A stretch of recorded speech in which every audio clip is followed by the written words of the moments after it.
I don't know what I just hit there. Good evening, everybody. It's week 8. Welcome to the Football Diehards DFS show. We're here with you every Friday or Saturday night at 9 o'clock Eastern, taking you through the entire DFS slate for the week.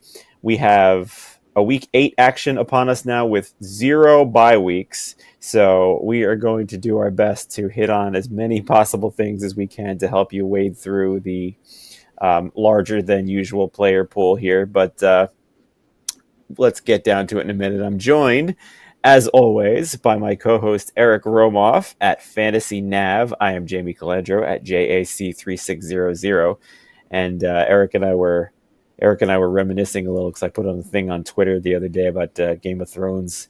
I was playing the theme song on the piano the other day, and we started to reminisce a little bit on how much we missed that show. What were some other shows for you, Eric, that you kind of watch religiously? Since I have kids now, we don't get to the long dramas. It's hard, right? Like with with kids, it's like Bluey and all the Paw Patrol stuff, right? Game of Thrones is probably the one in recent memory that was just full-fledged appointment viewing. Just if it was on as it was live, we made it. We stopped what we were doing and made it in front of a TV set. We got pretty heavy into The Bear. That's a bit newer. Also, when content kind of slowed down during the strike, my wife and I restarted end to end The Sopranos, which is an interesting look back on 20 years ago, and it still has a lot of holding power. Yeah, definitely. I've been kind of thinking about rewatching that as well. Actually, that is one that definitely has a lot of staying power. I'm just trying to think while you were talking about it with some of the other ones. My wife and I were always big SVU and Criminal Minds fans. That's kind of held up as well. Sure, yeah. And what about House of the Dragon? Did you get into House of the Dragon with the kind of riding the pigtails of Game of Thrones? We did, yeah.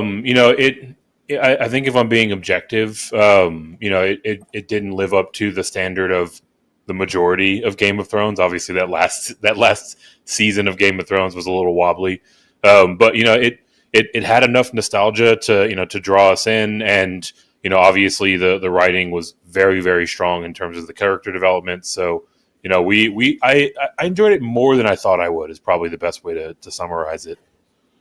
Yeah, I would tend to agree with that too. I don't know. I'm waiting for that next big one to come along, but like we said, it's not. It's hard when you're tired after the workday and the three kids that you really can't watch the stuff in front of anyway. But I digress. All right, so we're gonna get down to it in a second. Just a little bit of housekeeping first before we get going. The chat is open, so if you're there, if you're with us tonight, thanks for listening. As always, if you have any questions, please feel free to post them in the chat there, and we will get to them, between the positional breakdowns as best and as detailed as we can. We're joined by the great Bob Harris in chat as well. Eric, say hi to Bob there. He's there again. Thanks for supporting us, and make sure you check out Bob and Mike on the Football Diehards tonight and tomorrow. I'll be on for my usual DFS spot at 10:20 p.m. Eastern, talking some of the stuff that we hash out today, Eric, and I'm sure I'm going to learn something from you on the GPP front with such a big slate that we have upon us. So let's get down to it. 13 games, no buys, no international games, as you so eloquently put on our little sheet here. So we'll start with the quarterback position. This kind of changed a little bit to me. I was, when the whole Brock Purdy thing started happening, where he was put in the concussion protocol, I was already flocking to 4,300 Sam Darnold as my cash quarterback because I could just fit anybody I wanted in there with him. And, you figure he's an able quarterback in arguably the best system for a quarterback. But now it looks like Brock Purdy has a chance to play. He's practicing in full. He still hasn't cleared the protocol, but there's a realistic shot he's going to play. So we may have to pivot a little bit on the quarterback. So now I find myself going all the way up into that high end. So let's kind of break it down a little bit here. We've got Patrick Mahomes at 8,400. We've got Jalen Hurts at 8,200 and Lamar Jackson at 8,100. And then right below them, we can't discount the Miami Dolphins offense. We've got Tua at 7,700. So I'll kind of the last half hour before this show, I was kind of trying to figure out which I liked best of those guys because I mean those top three are all in smash spots. I don't think you can really make an argument that any one of them is better than the other ones, but I'm picking Hurts as the one that I'm leaning to in cash quarterbacks. He's still the QB2. He is a little bit hobbled. Washington is giving up the second most fantasy points per game to quarterbacks. Hurts has shredded them in his career, and he always brings that rushing floor as well. So I'm good with all three of these guys. Hurts is the one that I think I'm settling in as the cash play of the three. How are you treating this high end of the quarterback position? Yeah, so a lot like last week, I am all over this high tier, which is usually not a position I find myself in. You look at the top three, Mahomes, Hurts, and Jackson, and they are facing the second, third, and fourth most favorable matchups to quarterbacks this week, right? So all of them are in ideal spots. I would agree with you leaning towards Hurts or Lamar Jackson as the cash game option, just because they bring so much with their legs. But Mahomes is certainly in a position to get it done as well. For me, I think I probably like Hurts the most of them, given specifically their game environment, right? Like the second most favorable matchup to opposing quarterbacks, like you mentioned.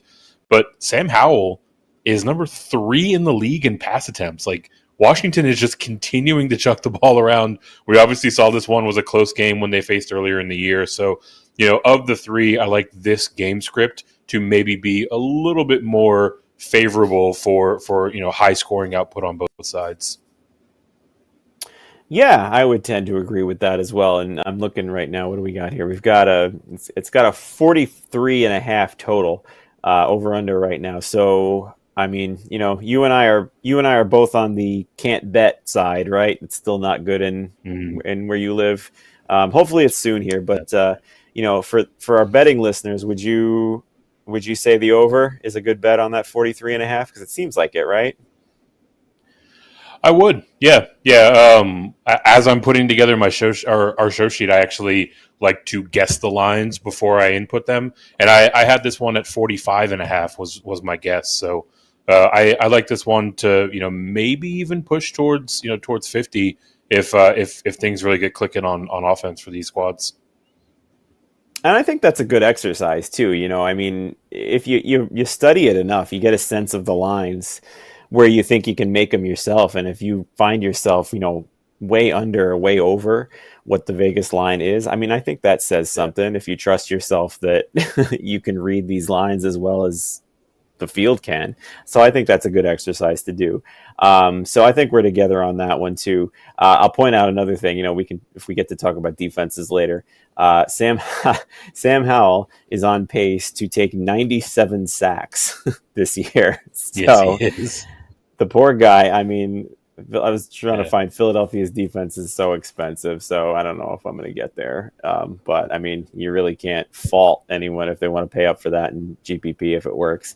But we'll get back to the quarterbacks here. So in the mid tier, in this kind of 5,500 to 7,000 range, there's some intriguing options here too. I think if you want to spend down a little bit at quarterback, I'm starting to think that I agree with you that in cash, opportunity cost is so high at the quarterback position with all three of those guys showing rostership and also all three of them in such high floor, high ceiling spots. I think spending up is the way to go this week. But if you do want to spend down, some of the cash guys I'm looking at, Dak at 6,100 is the one that kind of sticks out to me in this range here. 60, I mean, he's been kind of hit or miss, which is not what you want in cash, but I don't know. It looks like it's a pretty good spot at first glance this week, and when you dive deeper, it should be too. The Cowboys team total is 26 for this week against the Rams. Dak has declined big time in his rushing floor, which is a little bit nervous for putting him in cash. Passing game is kind of meh as well. But the offensive line is coming back. CeeDee Lamb is prone to big games, and that just that team total, I guess, you can spend that on him here in cash. But I don't know, nobody else in this tier for me really sticks out as a safe cash play, which is why I find myself going up. Any thoughts from you on this? I mean, GPP is a bit different story. Any other cash plays you see in this before you kind of lead us in the GPP talk?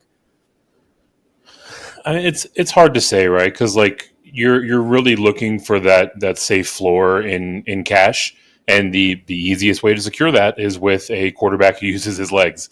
And by and large, all those quarterbacks are in the high tier to a much lesser extent. There are a couple in the low tier, right? So I probably wouldn't look to this price range for a cash option.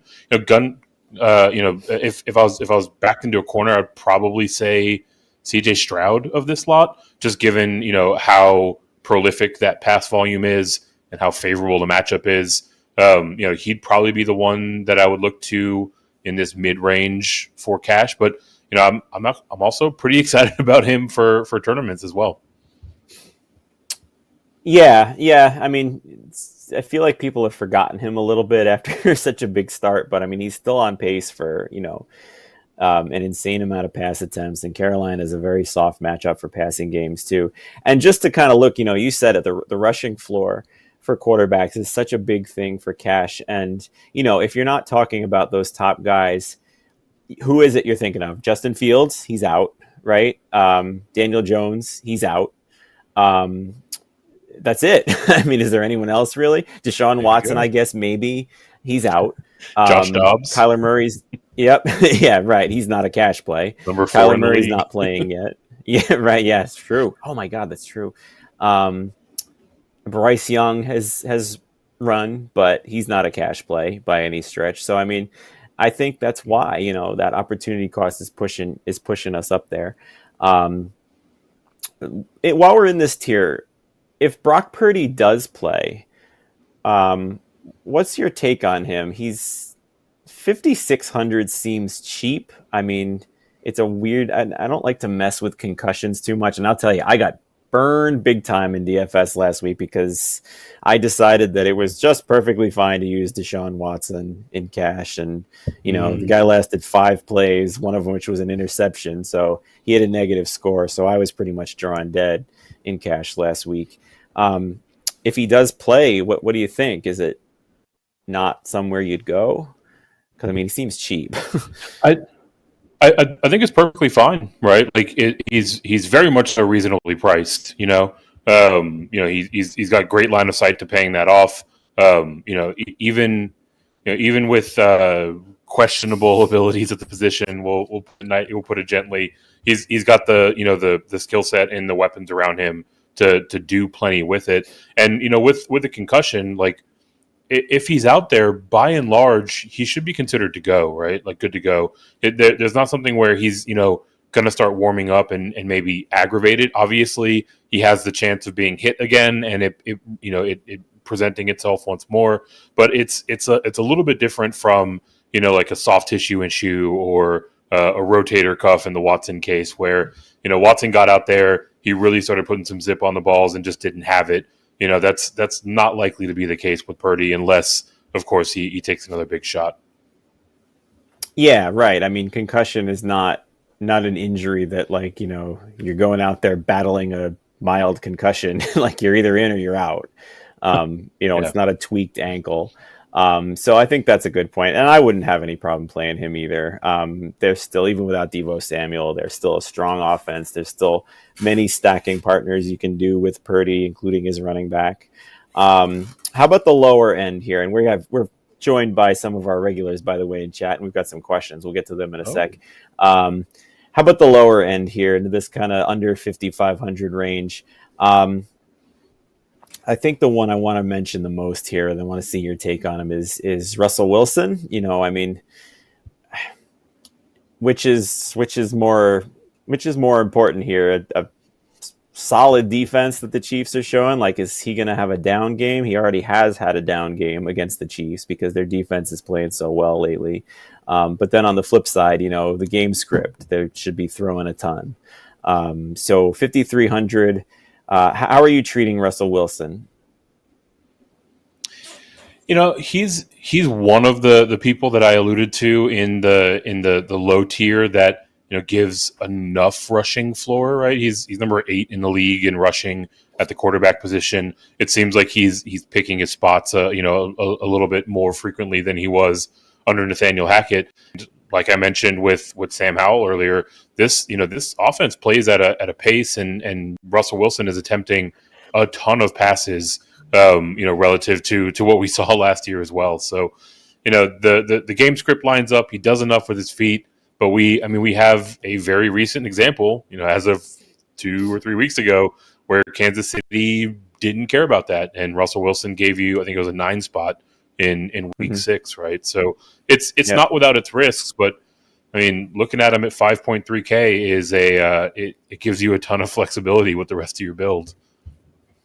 Yeah, I would agree, and I don't think you go there in cash, especially since it's looking like, if I'm looking at the rostership, he's right around like 4 or 5%, which is, that's a dangerous game to play in cash, because if he busts, you got no shot of overcoming that on the field.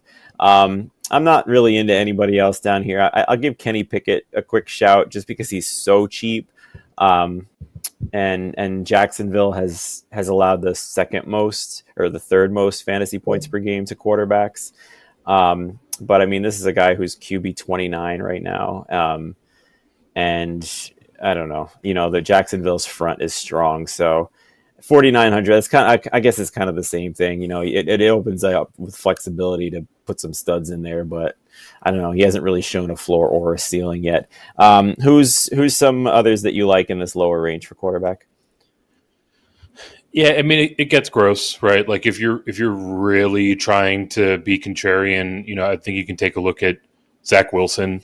To a lesser extent from what we were talking about with Brock Purdy, right? Like a guy that's kind of underwhelming as a quarterback, but has the skill position guys, to get it in their hands within like 5 yards of the line of scrimmage and just let them, wreak havoc on, sorry, Jamie, a pretty soft New York Giants secondary, right?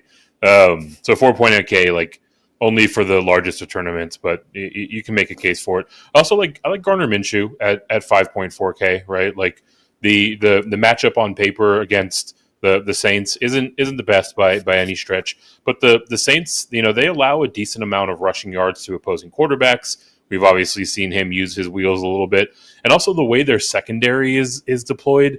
Their slot corner, he profiles more like an outside corner. It's kind of weird, but these inside kind of quick twitch, shiftier players like Josh Downs, they can kind of create some separation there. So I don't think the matchup against New Orleans is as bleak as it might seem, is my point. So Gardner with a little bit of rushing at 5.4K is a fine option as well. All right, so there is the quarterback position for you.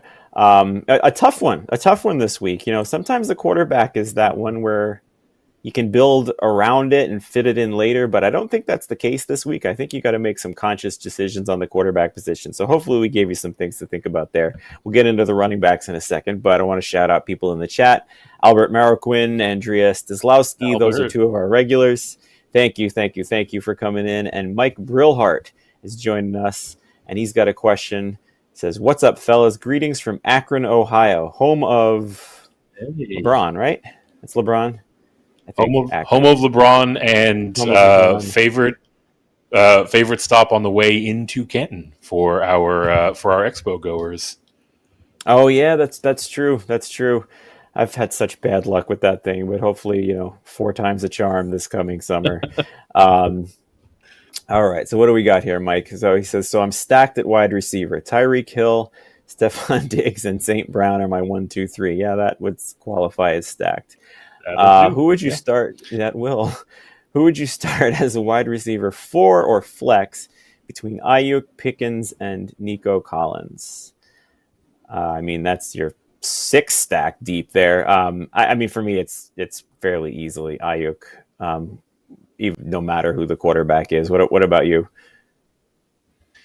Yeah, I've got Ayuk ahead by a pretty good margin. I do too. I've moved Nico Collins up considerably in this week's ranks, but he's still 6 spots behind where I've got Ayuk. Yeah, I'm looking at my own rankings right now. I have Ayuk 12, and I'm scrolling down here. I have Collins 21 and Pickens 22. So I don't know how yours Right. jive with that too. But three good options there. But I think we're pretty set on Ayuk there. All right. So thanks for the question. Any more? Get them into that chat. And we'll keep going. So the running back position, we'll start right at the top with Christian McCaffrey, who is at 9,200, down a couple of hundred from last week. Still maybe not playing at 100%. I think he is always cash playable, but I am looking at some other running backs that I love this week in that top end that are, close to $2,000 cheaper. And I'm kind of leaning their way for the cash play, but I think McCaffrey's always in play. How are you treating McCaffrey this week? Very similarly, right? Like on merit alone, he deserves to be in the player pool almost without question. In particular in this game from the tournament context, I think there's a lot of interesting ways to try to attack this one. So him being a part of a run back or being the rare running back piece to go along with a quarterback stack is certainly on the range this week. So he'll be part of the conversation pretty much every week he's healthy. Yep, agreed. No one here, I think, at Football Diehards with us or anywhere else will tell you not to play McCaffrey. But I'm going to delve a little bit down for the cash pool for some players that I'm a little more comfortable with, and I think we're both on these guys. One is Tony Pollard, who we really haven't seen like a slate breaking game from, but I mean he's been as consistent as anybody, which is what I like in cash is consistency and floor. I mentioned the offensive line getting healthier for Dallas, which should really help Pollard. His role is still unquestioned pretty much. And then the other one is Alvin Kamara, who has 35 targets since coming back from his 3-game suspension, which is over 11 per game. I mean, that's, throw in a matchup against the Colts on the ground, who is a better than average one for running backs. I don't really see how you don't play Kamara in cash this week, no matter who your quarterback is. So those are two guys I'm looking at for cash. I know you like them too. So how are you treating them in GPP and anyone else in this top range that you're looking at?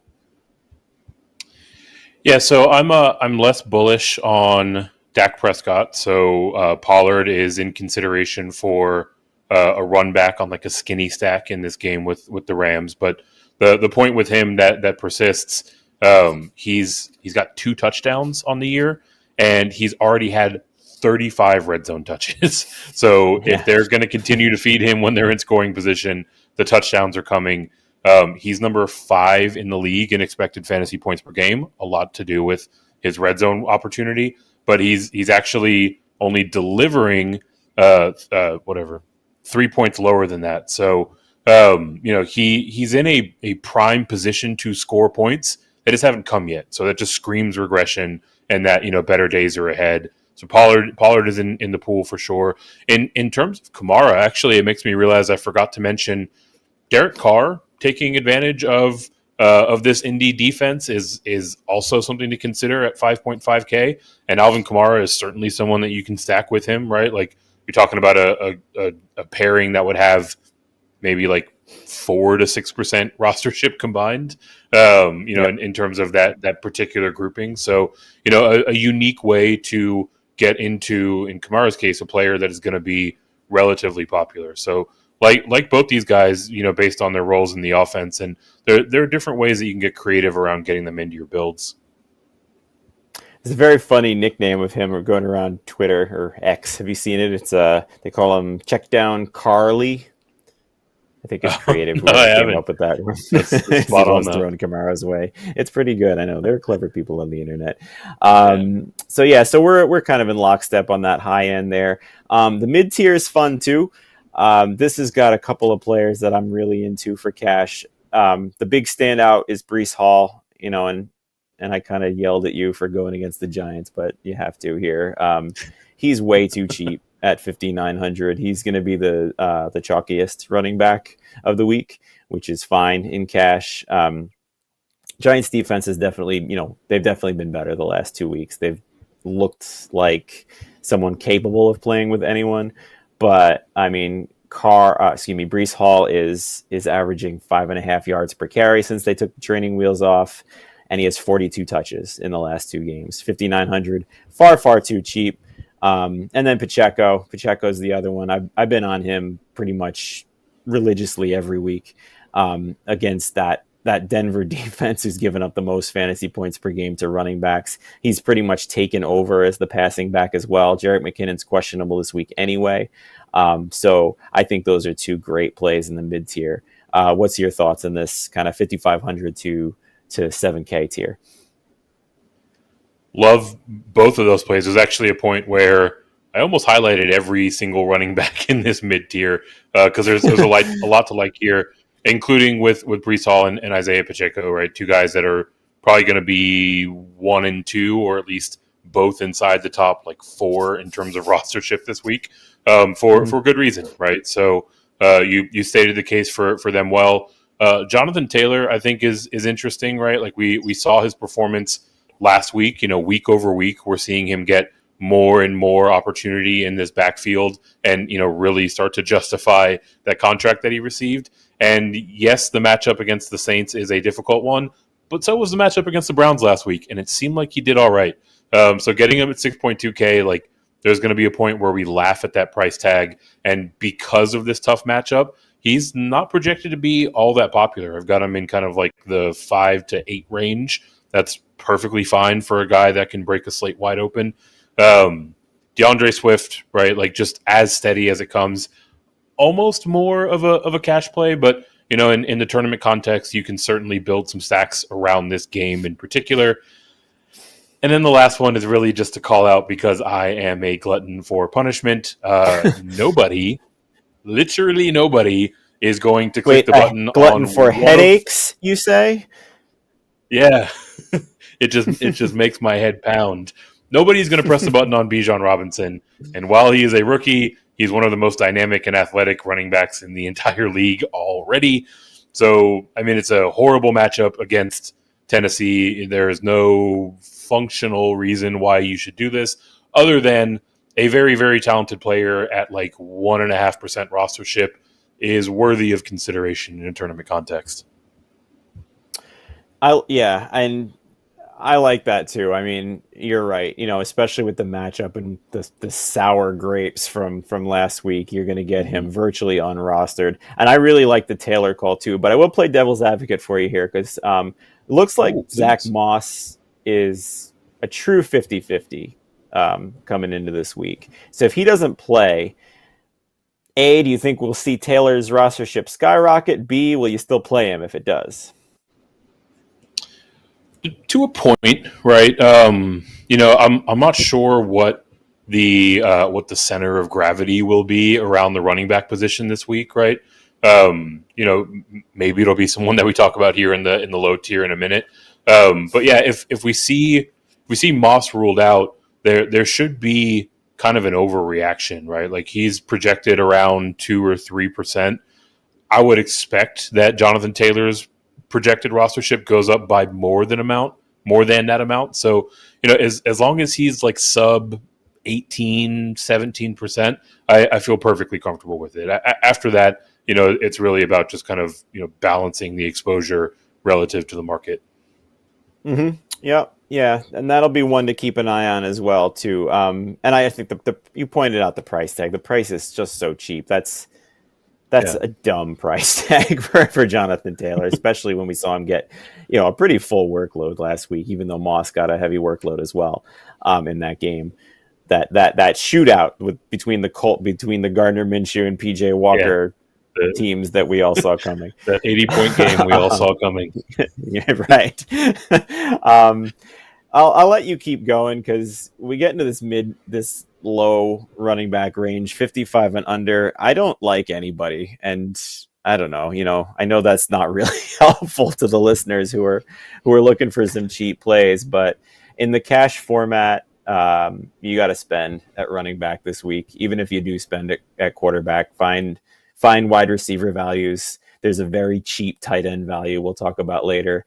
You got to spend. Brees Hall at 5,900 to me is the cheapest you can go at running back in cash. So where are you in GPPs?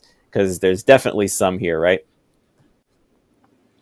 Yeah, there's actually in my book a lot to like here. There are some guys that are just flatly too cheap relative to their role in the offense. There's also a fair amount of leverage plays that I want to take a look at. I highlighted both Jerome Ford and Kareem Hunt. They're 5.3 and 5.2K. Ford snuck his way back into practice today. I don't know if he actually plays. Whichever. If he does, he's fine. If he doesn't, Hunt and to a lesser extent Strong are in the pool.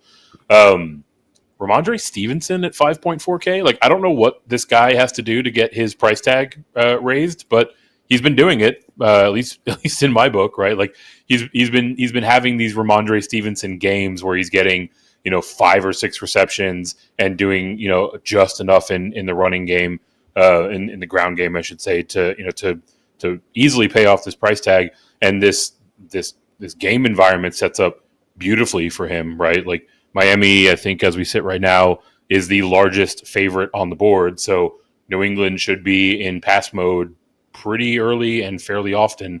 Don't mind Ramondre at 5.4K. Miles Sanders at 4.9K. Obviously we have to figure out how the split shakes out with Chuba Hubbard, but I think there is a non-zero chance that he gets the majority of carries, 55, 60% of opportunities.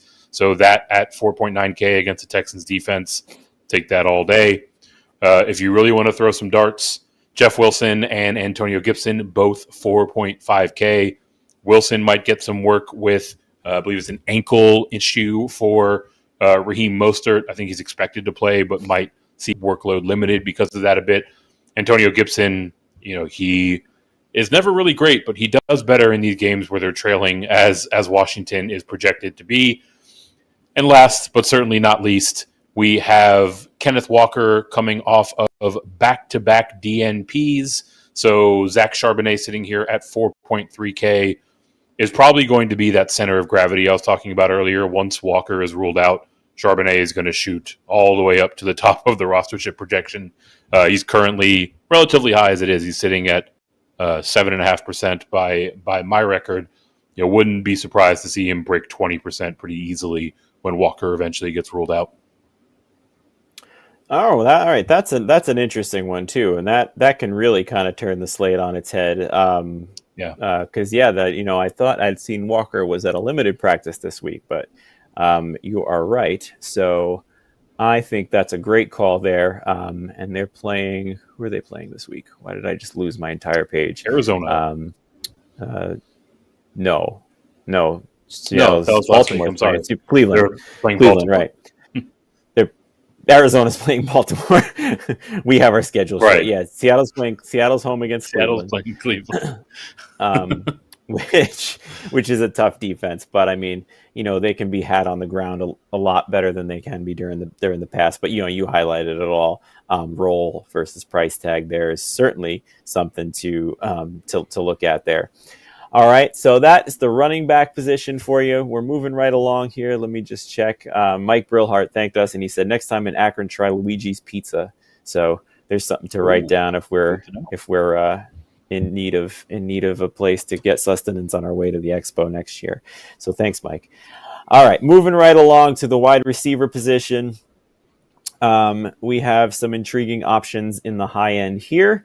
I'm having trouble getting to them in cash because of my commitment to quarterback and running back this week so far. But let's talk about Tyreek Hill first, who is the highest priced player on the slate at 9,500. That's any player, quarterbacks, running backs. He's more expensive than Christian McCaffrey. He's more expensive than Travis Kelce by over $1,000. He's 1,100 more than Patrick Mahomes. So at that price, we really have to see a Hill ceiling game, which he's given us more than he hasn't. But I'll call attention to a couple of things here, and I'm curious as to where you stand on it. Hill's one dud, I guess, if you want to call that this. Oh no, I guess he had two. Sorry, his first dud. New England and Buffalo. He has had some underwhelming games against. In week 2 against these same Patriots, he went 5 for 40, but did catch a touchdown pass. We had an injury scare earlier in the week where it actually looked like he was going to be out, but he has no injury designation going into this game, so he's perfectly fine. So 9,500, are you going there or are you going elsewhere? He's not going to be a primary priority for me, right? That price tag is very, very high. Obviously, he has the skill sets and probably has the highest likelihood of paying that off relative to anyone on the slate. Yeah. But, the margin for error there is thin. And then you start to, brick by brick build the case. Talk about his 15-point outing against New England in week 2. You talk about, at least calling into question his health based on this, this hip injury in practice. Game script can certainly work against him, right? Like you're walking a razor's edge, but I will never tell anyone not to play him because he can clearly put up 30 and 40 points with ease. Yeah, I think that's the thing. It's kind of like McCaffrey there. I mean, I don't know if the slate warrants it, but 100 people out of 100 will tell you that Tyreek Hill is a good play this week and is a top 3 wide receiver, right? So, I mean, no one will argue that. But let's look down a little bit further. We have Cooper Kupp at 9,000, who came off a dud last week at the expense of Puka Nacua, who erupted. He's all the way up to 7,900 this week. And then we have Jamar Chase, who I'm a big fan of this week, 8,100. We seem to be getting Chase at a discount from these top guys, and we really shouldn't be. I mean, he's in their tier. The Bengals are coming off a bye. Theoretically, Burrow is healthier, or as healthy as he's going to be this week. The 49ers are a strong defense, but they have definitely shown weakness in the secondary over the past couple of weeks. We saw Jordan Addison torch them last week. We even saw Amari Cooper get behind their back end with PJ Walker at quarterback, so they can be had. Chase has 32 targets the last 2 weeks, so I'm into him at 8,100 for sure. I think he's got a tremendous floor. I think he has wide receiver 1 overall ceiling. So Chase would be my guy in this range. Who are you looking at? Who are you looking at in this 7K plus range? I'm most curious to hear your thoughts on Kupp after the dud.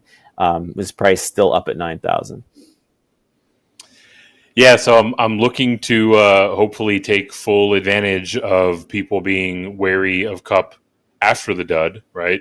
Anyone that needs a case against playing Tyreek Hill as the price king need only look to Cooper Kupp last week to see how it can go. But I mean, even in this dud performance, still saw a ton of volume by most wide receiver standards, and specifically in this week, the way that you attack this Ram secondary is through the slot corner, right? Like, the way that you attack this Cowboys secondary is through the slot corner, which is very much so the role that Cooper Kupp plays in this Rams offense, right? 51% of his snaps in that alignment.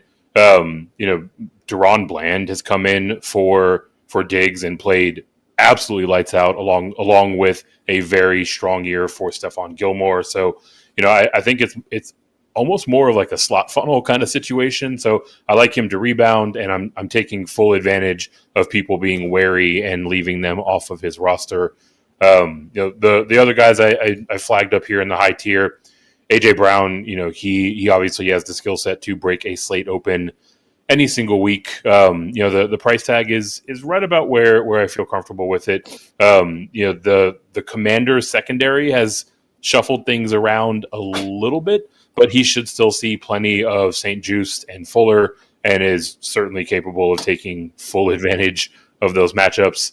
Jalen Waddle, I like as a pivot off of Hill, who is projecting to be fairly popular. And then CeeDee Lamb, similarly to the Cooper Kupp analysis, with the Rams, you can also attack them over the middle, right? Kobe Durant is the soft spot in that secondary, and Lamb runs plenty out of the slot for the boys. Mm-hmm. Sure, yeah. So plenty of ways to go in this upper tier, which is always fun, especially if there's opportunity costs at quarterback and running back. So I like those calls a lot. Moving on into the mid tier here, this is interesting as well because I think you can go a number of ways here. So in this 5,500 to 7,000 range, there's two guys I like for cash at the high and low end of this range. The one at the high end is Adam Thielen, which I mean, man, was I wrong on him this year. He looked like absolute dust at the end of last year. I mean, his targets per route run was bottoming out like 3 years ago. We were talking about touchdown regression for the past 3 years, and it was happening, but he was still putting up these numbers.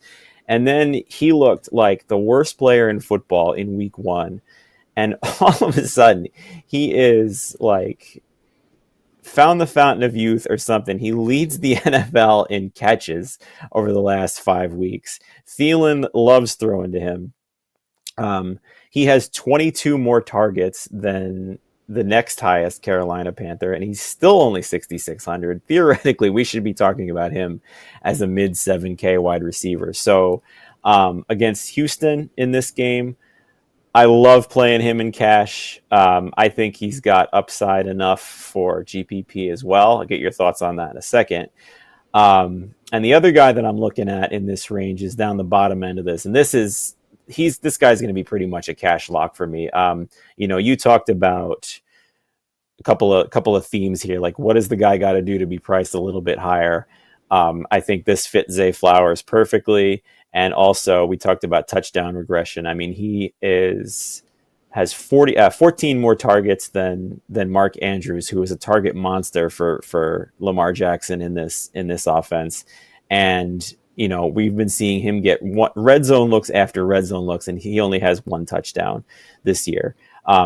Even that, he still has double-digit DraftKings points in every game this year except one, and that was against the Browns in Cleveland. So 5,600 against Arizona, who is as soft a matchup as you can imagine. I'm all over Zay Flowers here. Okay, so those are my two guys. Thoughts on those guys, and who else you got in this tier? I like a lot of people in this tier. Apart from quarterback, I guess I just love the mid tier this week. For Thielen, you're absolutely right. Maybe the fountain of youth is just getting peppered with targets by a rookie quarterback, but whatever it is, he's found it. 6.6K is just fine. And this Texans secondary, which was very much so a strong suit in the early part of the season, is increasingly banged up. So we're going to be getting a second stringer, Grayland Arnold, playing in their slot corner. He has allowed a 83% catch rate. So those targets have a very high chance of converting for Thielen. A fantastic play. Flowers is a player that I also highlighted. 5.6K is just laughable at this point. His role in the offense is pronounced. He's going to see a fair amount of Marco Wilson, who is in the 170s out of 184 ranked cover corners on PFF. 80% catch rate, almost 20 yards per reception, just completely getting torched left and right. So love both of those calls. There are several interesting GPP plays here. I mentioned a little bit of affinity towards check down Carly, I think was the name. When he's not checking it down, Derek Carr loves chucking the ball down the field to Chris Olave. We talked a lot about Chris Olave on the Diehards show last night. He seems to be a hot topic. He is inside the top 5 in air yards that he's converted, and he's number 3 in unrealized air yards. So they're obviously peppering him with a ton of volume, but these are the highest value targets that you can get out there, right? They're way downfield. It's converting them pretty well, and there's still plenty more to come. So going to be overlooked. Definitely all over that. Garrett Wilson against your beloved Giants. He'll probably see a fair amount of Jackson. We obviously know that a ceiling game is in range anytime that's the case.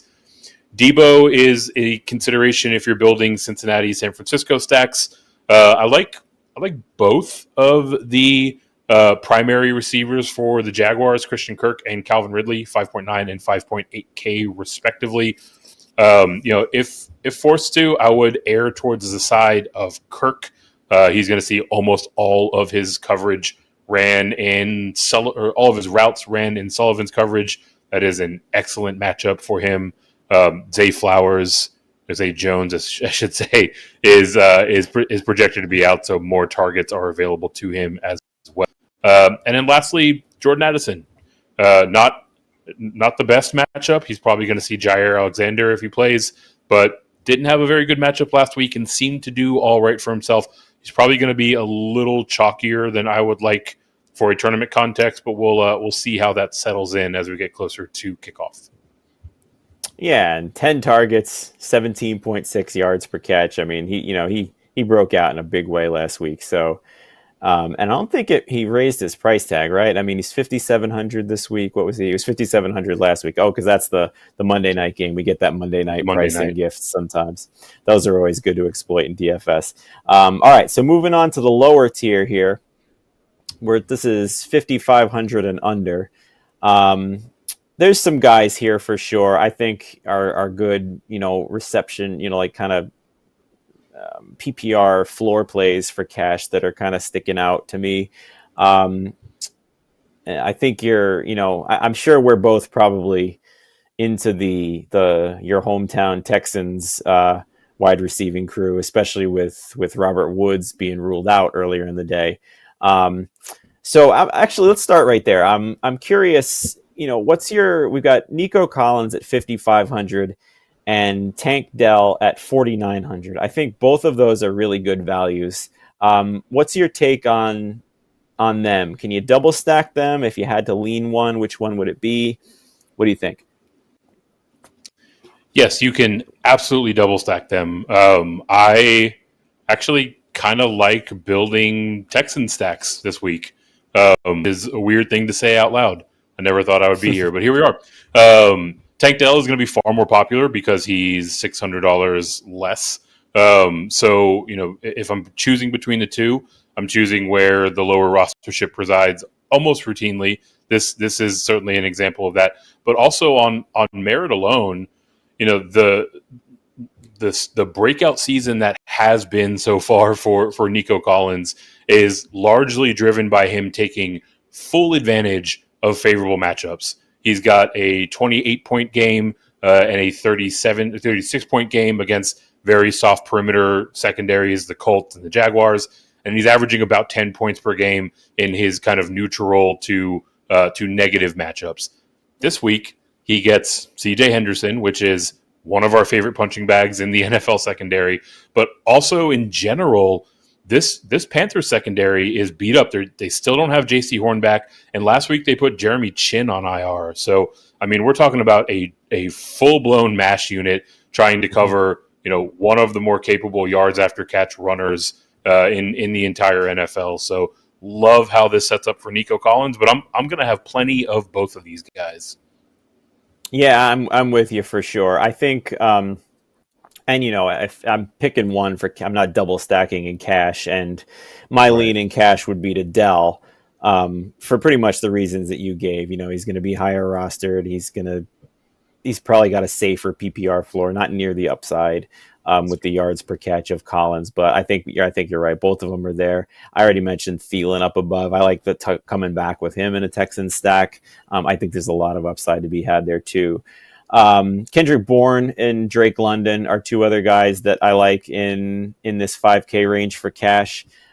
Drake London did not seem like he was a cash viable receiver, but he's been a target machine for Desmond Ridder. I don't like Desmond Ridder led offenses, like banking them, but I mean, the last 6 games, 7 targets, 12 targets, 9 targets, 7 targets, 6 targets, 7 targets. I mean, that, and double digit DK points in 5 out of those 6 games. So, I mean, Drake London at 5,100 against Tennessee, pass funnel defense, I think that's fine. And then Kendrick Bourne, I mean, he seems to have taken over as the number 1 wide receiver in New England with 18 targets the last 2 weeks. Big pace up game against Miami. 19.3 and 17.3 DraftKings points in the last 2 weeks. Only 4,700, which is only marginally up from what he was. So those are two other guys in this lower tier that I'm looking at for cash. What about you in the GPP land? There's a lot to like here, which is good because so far my taste has been average to expensive. Terry McLaurin at 5.3K. Again, like what does this man need to do to get his price raised? He has been he's been having his way with tough matchups all year. He's also been doing just fine in easy matchups. He'll get Slay this week, which hasn't been the deterrent that he has been historically, and also Terry McLaurin has kind of eaten Darius Slay's lunch when he's faced him. So don't mind firing him up at all. Christian Watson at 5.1K. I'm surprised that he's out here, given how much pain it looked like he was in last week. But it looks like he's going to give it a go, and he'll see a good amount of a Caleb Evans. To his credit, Caleb Evans has played a little bit better over the course of this season, but he still has plenty of outings where he'll give up a 60 or 70% catch rate. He's still giving up a fair amount of yards after catch or trying to jump routes a little bit. And Christian Watson is the type of player that can take full advantage of that. Rashee Rice, right? Like the arrow continues to point up. He again looks like he's not going to be all that popular. So an interesting way to get into one of the highest projected game totals is always going to catch my attention. Romeo Doubs, the argument really persists there as it does with Christian Watson. And after that, I've got a couple of guys that are down in the doldrums that are a bit more dart throws, right? Your friend Wan'Dale Robinson, his role in this offense is expanding. Tyrod Taylor is more of a stabilizing force at quarterback, so don't mind him at 3.7K. And in my true desperation play of the week, Demario Douglas got to 11.5 points last week.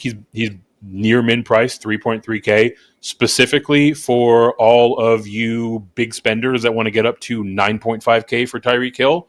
Demario Douglas at 3.3K is a nice run back because he's seeing his role expand, and he's obviously very, very affordable. I like that call too. New England, I think, is you can kind of find sneaky ways. Just with this is like the classic pace up game for them all across the board. So I like that call at 3,300. I'll throw one more name out there too if you want to get way down there, and that's Michael Gallup. This is not a cash play, even at 3,400, but he's, for all intents and purposes, is the wide receiver 2 on that team right now. It looks like Brandon Cooks is about done. He had a nice game, the last game against the Chargers, but that was only because he scored. He's still at only 36 yards on 4 catches, and Gallup has 31 targets, which is 2 more than Jake Ferguson and Pollard and 8 more than Cooks. And only Lamb has more there. So at 3,400, I think against the Rams, he's a decent one too. All right, so I think we've covered the receivers there. Tight ends is interesting. This is pretty straightforward to me as a cash player, but I'm curious on your take here. The general rule of thumb for cash is spend all the way up or as down as you possibly can, because that's usually where the roster ship settles. And I think that's absolutely the case this week. Kelsey at 8,400 against the Broncos, who have given up the most fantasy points per game to tight ends. This is kind of, I think, in line with the McCaffrey and Tyreek Hill talk, where not one person is ever going to tell you this is a bad play or that he can't hit his value at this price tag. But again, 8,400, and he's $2,000 more than Mark Andrews, and he's 2,200 more than TJ Hawkinson. So I don't know. I think the argument can be made that those guys, Hawkinson in particular for me, are better per dollar plays than Kelsey, even though they have theoretically tougher matchups than he does. How are you treating this top end here? In a pretty similar fashion to you. First and foremost, I would like to single-handedly take credit for poking the bear and waking up Travis Kelce last week. I said that he is performing well by tight end standards, but not by Travis Kelce standards. And he proceeded to shove a 36-point outing down my throat. So if there's more of that in Taylor order, Swift's writing a song about you right now too. Yeah. Oh man, do not unleash the Swifties on me. If there's more of that in order this week, then 8.4K is just fine for Travis Kelce. I don't see him being all that popular. I see him like right around like 8% rostership. I mean, if that holds, give me that all day. I would love to be. I'd love for that to be reality. But functionally speaking, $2,200 less for TJ Hawkinson is a pretty appealing proposition as well, right? He also seemed to dodge the injury bug last week. Glad that it seems like that was a temporary and he's back out there. And obviously, he is a favorite target of Kirk Cousins while Jay Jetta is on the shelf. So love both those guys. Andrews kind of sits right in between the two of them. You know, the thing that kept me from clicking the button there is just it looks like he's going to be relatively popular by his standards. So, you know, if I'm going to have a 8% plus tight end, I want it to be the guy that just put up a 36 spot than someone who's been a little bit hot and cold with Mark Andrews. Yeah, I would tend to agree, especially since he's, we're kind of used to Andrews being the wide receiver one on his team, like Kelce.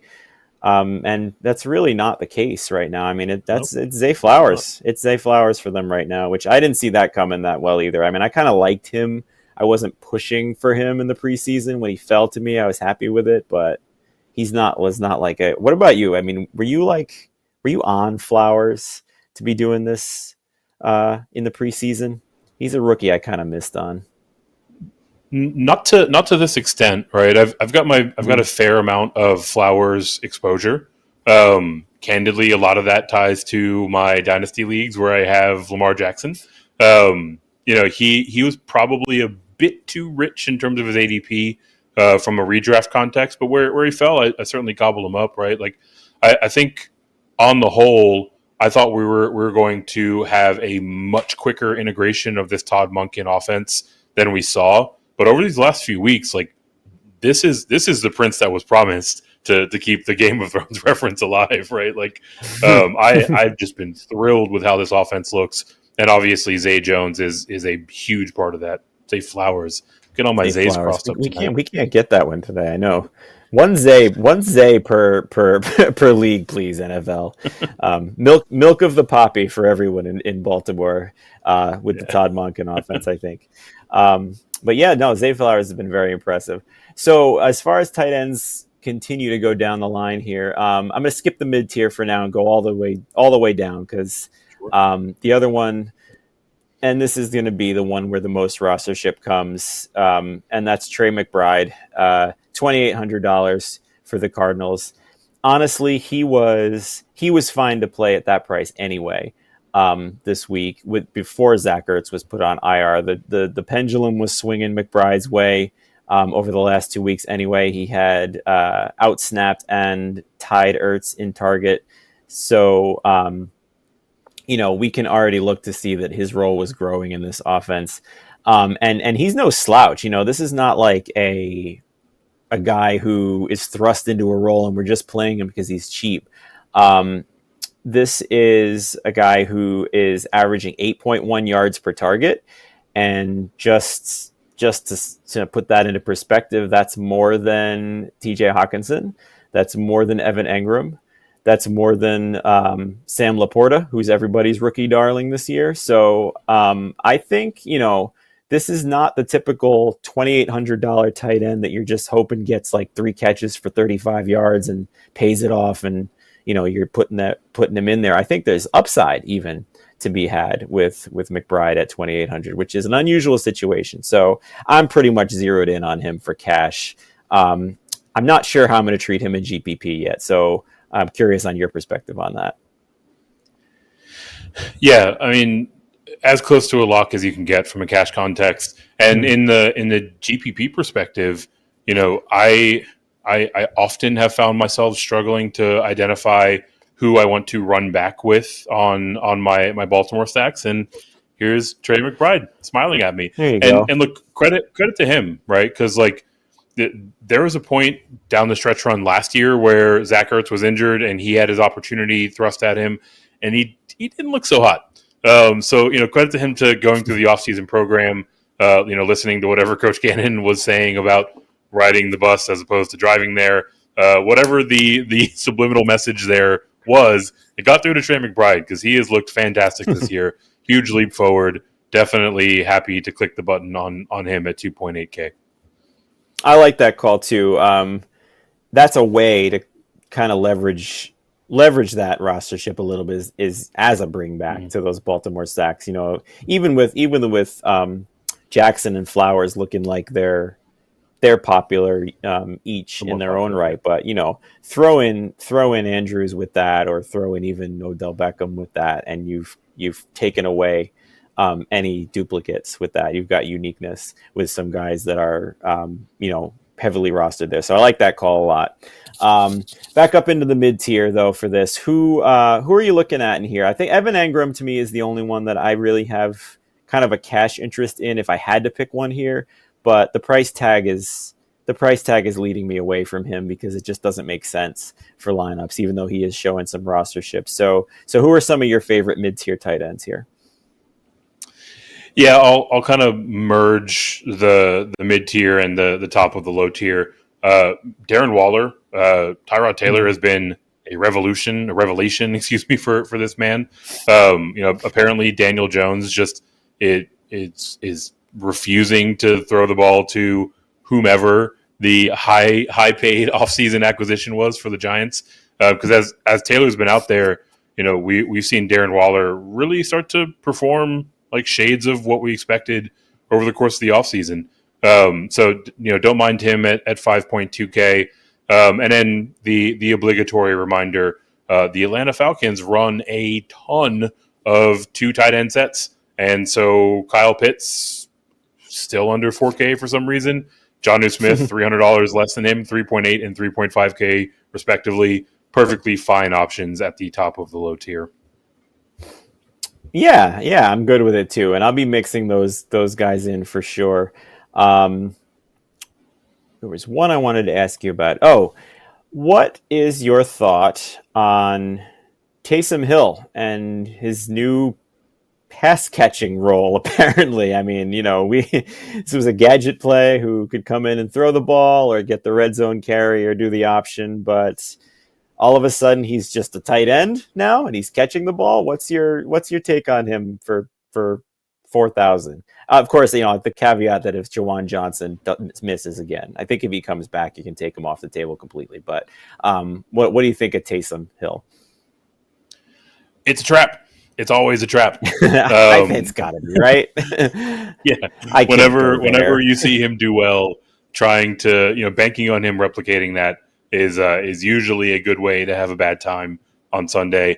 And for the record, pizza when you're Jawan Johnson. Yeah, exactly. Jawan Johnson went from limited to full practice today, so seems to be trending in the right direction. Yeah, okay. So that takes him off the board completely, especially at 4,000, which is kind of getting out of cheap range. Jawan Johnson himself is 3,000, so I'm not going there either with him. But that would definitely take both of them off the table for me, eating into each other's snaps. And then don't forget, Jimmy Graham is still there, still kicking, still alive in that Saints offense. So we got 3 tight ends, I guess, running over there. So yeah, none of them for me. All right, so that is going to about do it for us on the Week 8 Football Diehards show. We want to thank everybody who was in the chat. We didn't get too many questions this week, so but I hope we helped you with your DFS lineups. And again, if you have any other questions, you can feel free to check out both Eric and myself on Twitter. I'm at JAC3600. Eric's at FantasyNav. We also strongly encourage you to check out the Football Diehards on SiriusXM channel 87 right now and SiriusXM NFL channel 88 tonight and tomorrow night from Bob and Mike. Sorry, I think it's 12 to midnight, but it might be 9 to 11. I really should know this before saying it, but it's something. It's one of those 2 hours. So definitely check out our content on Sirius XM NFL and Sirius XM Fantasy. Eric, last thoughts for you. Where can our listeners find your work, and what are you working on?